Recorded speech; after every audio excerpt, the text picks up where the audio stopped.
एक छोटे से गांव में शादी का हर तरफ खुशी का माहौल था।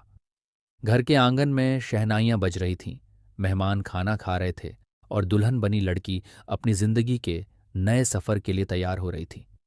लेकिन अचानक उस लड़की के पिता के चेहरे पर एक चिंता की लकीरें खींच गईं।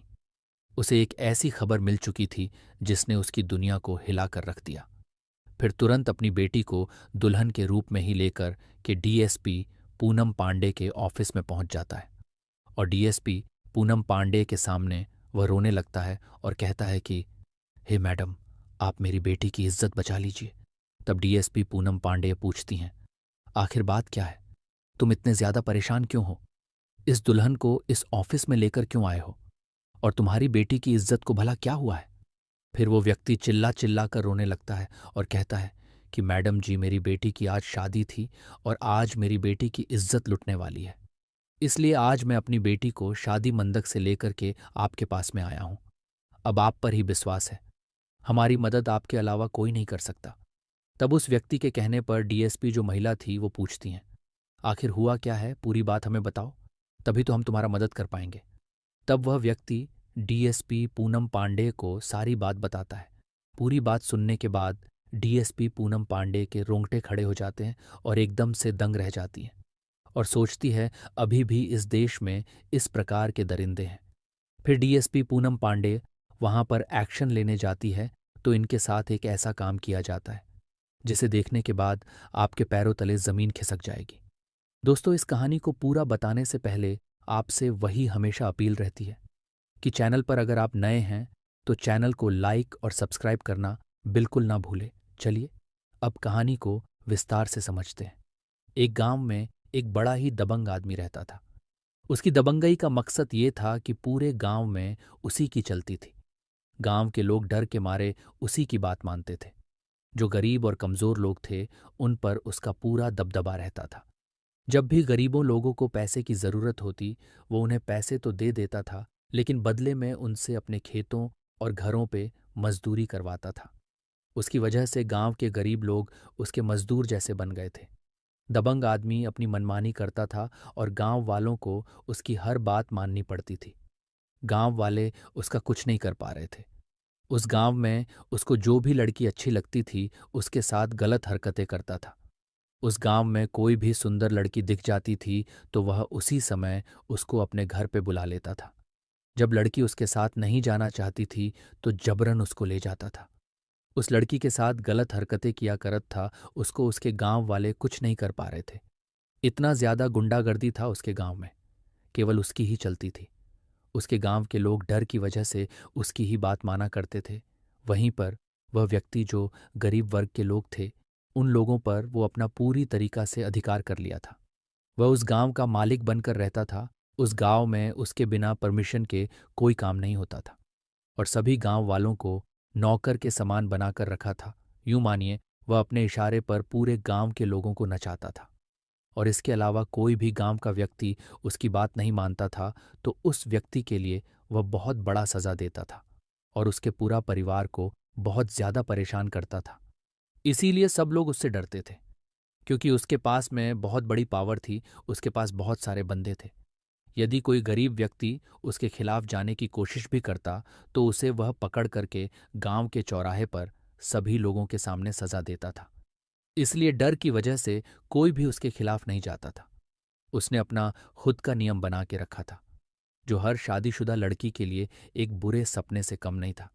जब भी कोई भी गांव में किसी लड़की की शादी होती तो विदाई होने से पहले उस दुल्हन को वह अपने घर पर बुलाता था और फिर उसके साथ में वही सबसे पहले सुहागरात मनाता था। वह अपने अपने गांव में ये ऐसी परंपरा चला करके रखा था। जब तक वो दुल्हन बनी हुई लड़की के साथ में एक रात सो नहीं लेता था तब तक उस लड़की की नहीं विदाई होने देता था। वह जबरन लड़की के साथ रात बिताता और उसके बाद ही उस जोड़े की विदाई होने देता। उसकी मर्जी के बिना कोई भी लड़की अपने ससुराल नहीं जा सकती थी। इस अमानवीय नियम ने पूरे क्षेत्र को डर और लाचारी की जंजीरों में जकड़ दिया था। उसके आदमियों का नेटवर्क इतना मजबूत था कि हर गांव और नगर में यह निगरानी रखते थे कि कौन कौन सी गांव में हम लोगों को बिना बताए शादी हो रही है और वे यह भी सुनिश्चित करते थे कि कहीं कोई उनके खिलाफ कदम तो नहीं उठा रहा है। उसके आदमी हर गांव नगर में घूम घूम कर यह पता लगाते कि कहीं कोई ऐसा व्यक्ति तो नहीं है जो उसकी आदेश का पालन न कर रहा हो। जो भी उसकी मर्जी के खिलाफ जाने की कोशिश करता, उसे बड़ी बेरहमी से सजा दी जाती थी। लोग इतने डर गए थे कि उसके खिलाफ बोलने की हिम्मत तक नहीं कर पाते थे। यह सिलसिला कई वर्षों तक चलता रहा। हर गांव, हर नगर में जब भी किसी लड़की की शादी होती, वो दबाक शर्तें थोप देता। 30 नहीं, 60 नहीं, बल्कि 140 से भी ज्यादा लड़कियों के साथ उसने गलत तरीके से संबंध बना चुका था। शादी के दिन हर परिवार के मन में खुशी की जगह डर और अपमान भर जाता था। किसी भी लड़की की विदाई दबंग रघुनाथ के मर्जी के बिना नहीं होती थी। लोग उसकी इस बेरहम हरकत से तंग आ चुके थे, लेकिन उसका प्रभाव और डर इतना ज्यादा था कि कोई भी उसका सामना करने की हिम्मत नहीं जुटा पा रहा था। जो भी उसकी बात नहीं मानता, उसका अंजाम बहुत बुरा होता था। उसका आतंक अब केवल एक गांव तक सीमित नहीं था। पूरे क्षेत्र में उसकी दबंगई का ऐसा आलम था कि लोग अपनी बेटियों की शादी से पहले ही डरने लगते थे। वे सोचते थे कि अगर उसको पता चल गया तो क्या होगा। उसकी मनमानी और उसके आदमियों की निगरानी ने लोगों की जिंदगी को नरक बना दिया था। इस तरह उसका आतंक और अमानवीयता बढ़ती ही जा रही थी। लोग बेबस और मजबूर होकर उसकी हर शर्त मानते जा रहे थे। उसी गांव में एक इज्जतदार और सुलझे हुए व्यक्ति का नाम था रामस्वरूप। वह अपनी ईमानदारी और खानदानी प्रतिष्ठा के लिए जाने जाते थे।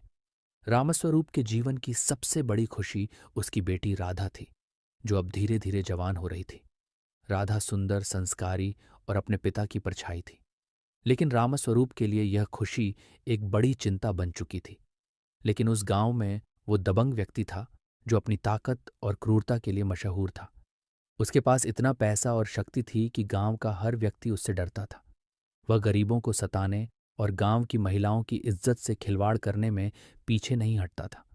उस दबंग का आतंक ऐसा था कि पुलिस भी उसके खिलाफ कार्रवाई करने की हिम्मत नहीं करती थी।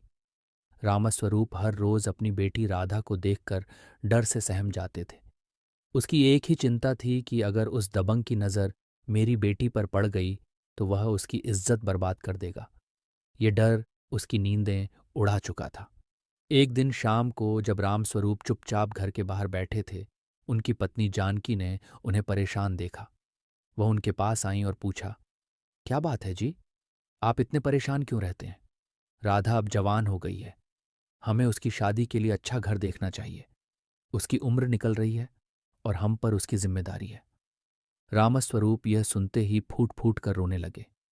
वह अपनी पत्नी से बोले कि तुम्हारी बात सही है बेटी, हमारी जवान हो चुकी है। उसका विवाह करना हमारी सबसे बड़ी जिम्मेदारी है। लेकिन मेरी चिंता सिर्फ यह नहीं है कि उसकी शादी कैसे होगी। मेरी असली चिंता यह है कि शादी के बाद अगर वो दबंग ने उसकी इज्जत पर हाथ डाल दिया तो हम क्या करेंगे।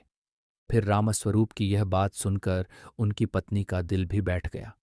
उसने उदासी भरे स्वर में कहा, हम गरीब और कमजोर लोग उसकी ताकत के आगे कुछ नहीं कर सकते। अगर उसकी बात नहीं माने तो उसने लोगों को कैसी कैसी सजा दी है, ये सब हमने देखा है।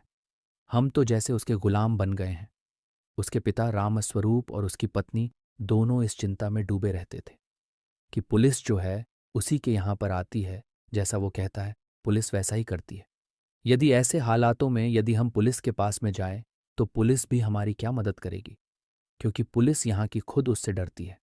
ये सोचकर वह भी बहुत ज्यादा परेशान हो जाते हैं और सोचते हैं कि आखिरकार अब जो आगे होगा वह सब कुछ देखा जाएगा। अब धीरे धीरे करके अपनी बेटी की विवाह की व्यवस्था करने लग जाते हैं।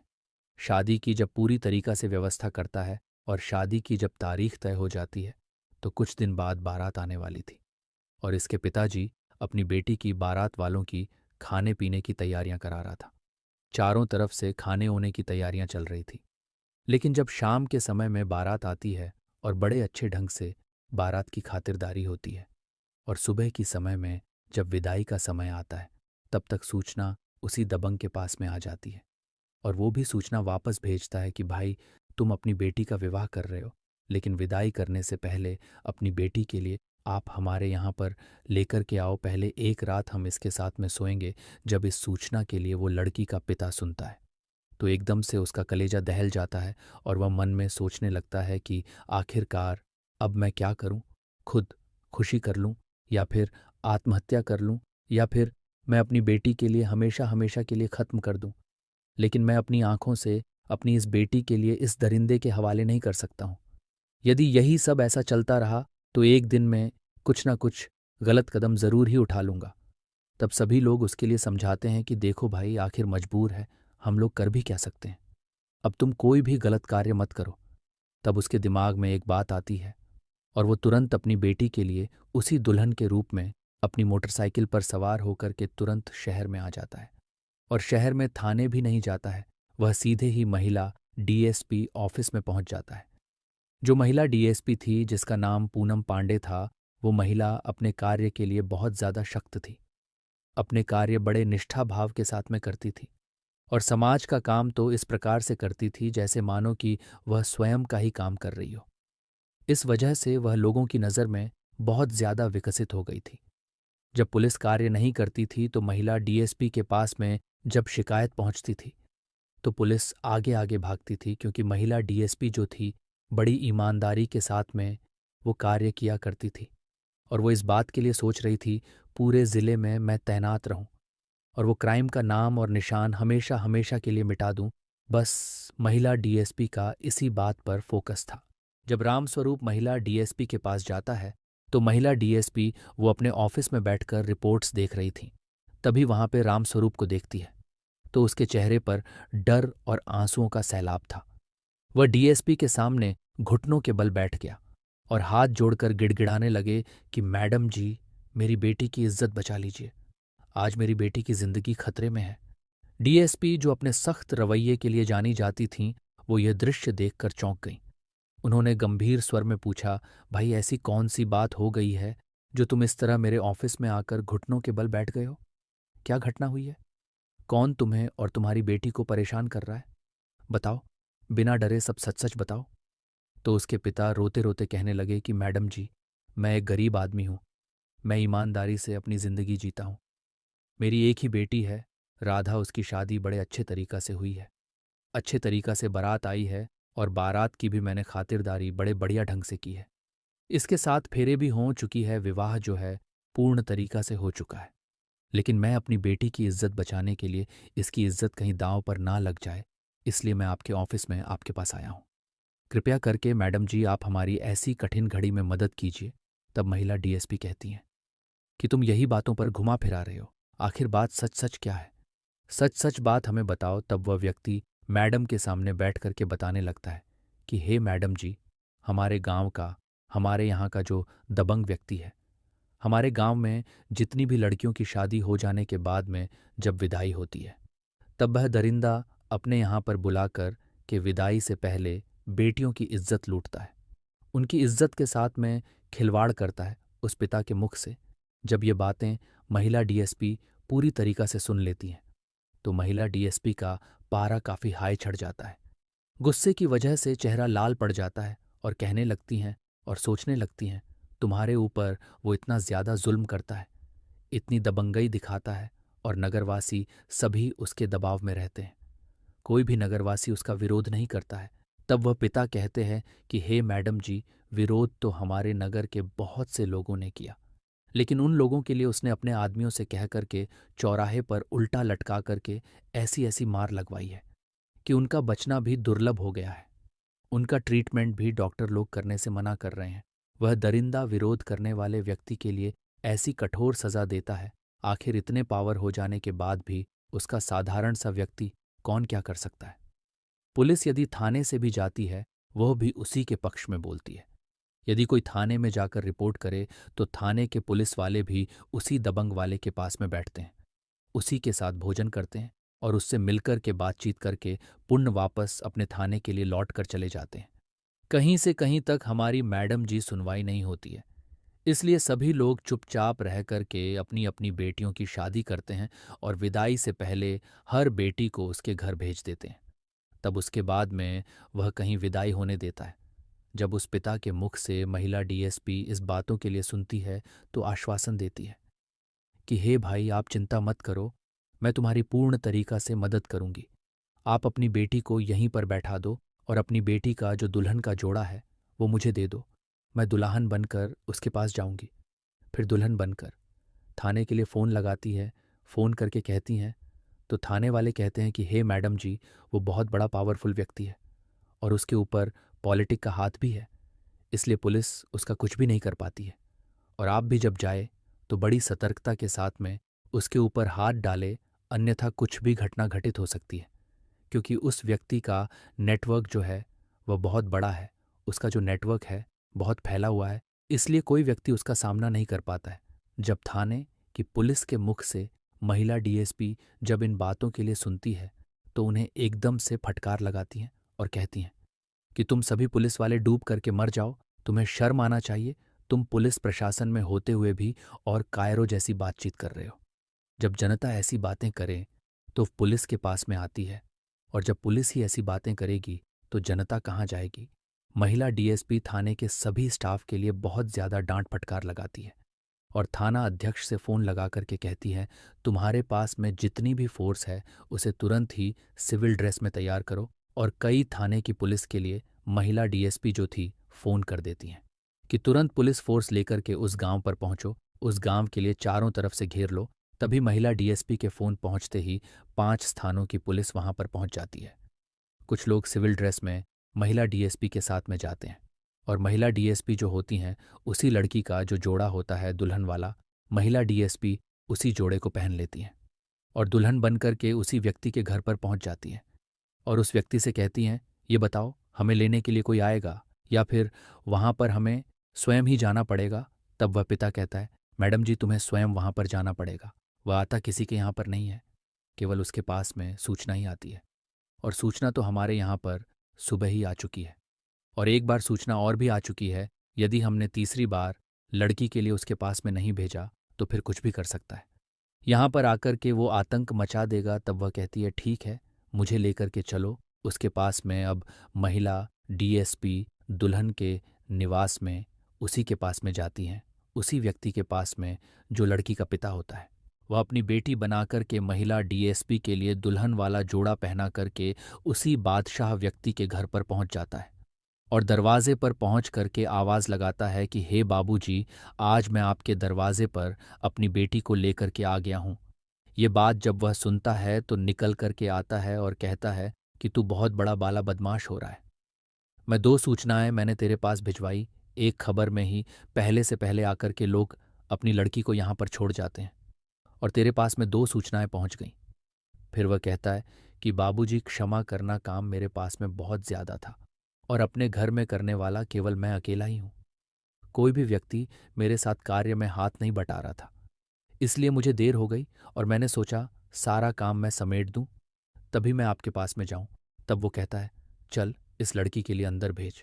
वह व्यक्ति कहता है कि हे मैडम जी, आप अंदर जाइए। जब उस व्यक्ति के कहने पर मैडम जी अंदर जाती हैं तो अंदर जाकर देखती है कि उस दबंग व्यक्ति के रूम में एक शराब की बोतल रखी हुई है।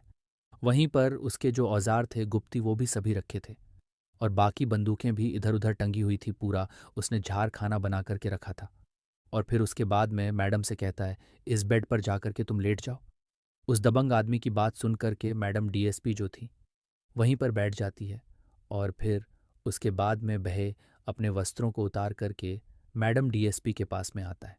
लेकिन उस दबंग व्यक्ति के लिए इस बात की जानकारी नहीं थी कि यह महिला जो है वो एक डीएसपी है।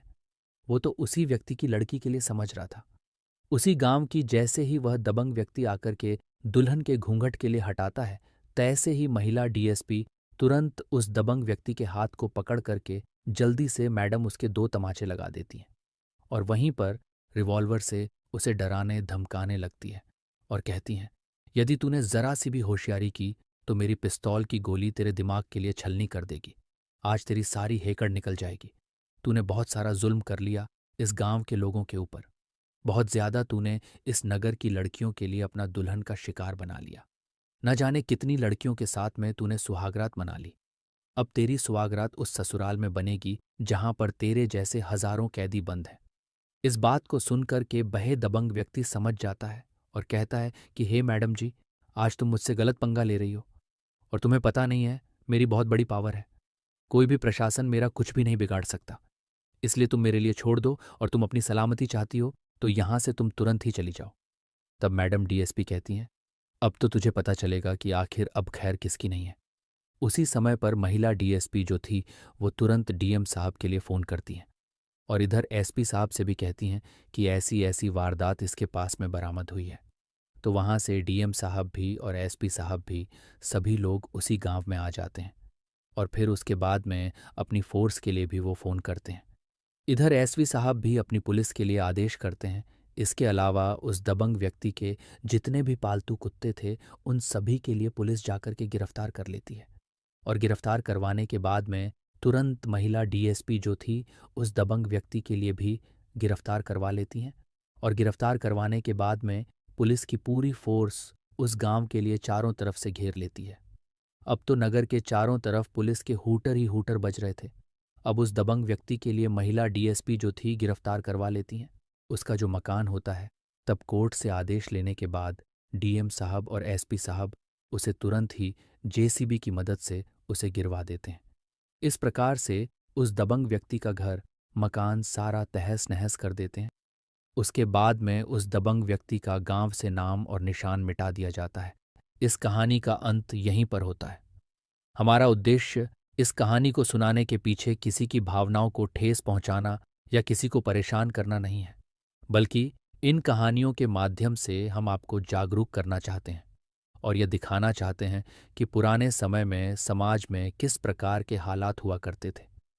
इन कहानियों में अक्सर आपने देखा होगा कि दबंग और प्रभावशाली लोग अपने अधिकारों का उपयोग कैसे करते थे, जिससे समाज में समानता और न्याय की ओर अग्रसर हों। हर कहानी हमें कुछ न कुछ सिखाती है, और ये कहानी हमें सिखाती है कि समाज में किसी भी प्रकार की गलत शक्ति का विरोध करना जरूरी है। यदि आपको यह कहानी पसंद आई हो तो कृपया इसे लाइक करें, हमारे चैनल को सब्सक्राइब करें और अपने दोस्तों व परिवारजनों के साथ साझा करें। आपकी प्रतिक्रिया हमारे लिए बहुत महत्वपूर्ण है।